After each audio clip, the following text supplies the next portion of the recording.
దీపం ఎలా పెట్టాలి అన్నది దీపం పెట్టే మంత్రంలో ఉంది. సాధ్యం త్రివర్తి సంయుక్తం, 3 ఒత్తులు వేయాలి పూజ చేసినప్పుడు. 3 జ్యోతులు వెలుగుతూ ఉండాలి పూజ జరుగుతూ ఉండగా. ఇండ్లు వృద్ధిలోకి రావాలి అని యజమాని కోరుకుంటాడు కాబట్టి ఆ 3 జ్యోతులు తూర్పు ముఖంగా వెలుగుతూ ఉండాలి.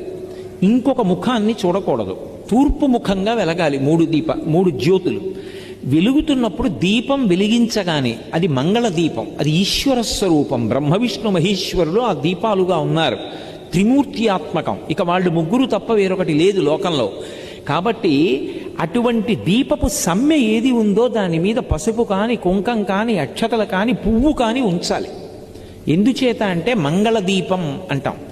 మంగళ దీపము ఉంటుంది, అమంగళ దీపం అని ఒకటి ఉంటుంది.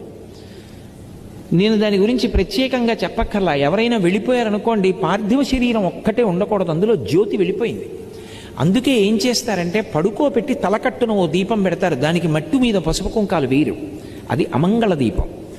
మంగళ దీపం ఇంట్లో పెట్టారు అంటే దీపం వెలిగించగానే కాసిన పువ్వులు వెయ్యాలి, లేదా పసుపు వెయ్యాలి, లేకపోతే కుంకం వెయ్యాలి, లేకపోతే కాసిన అక్షతలు వెయ్యాలి, వేసి నమస్కారం చేయాలి. అదే ఈశ్వరు.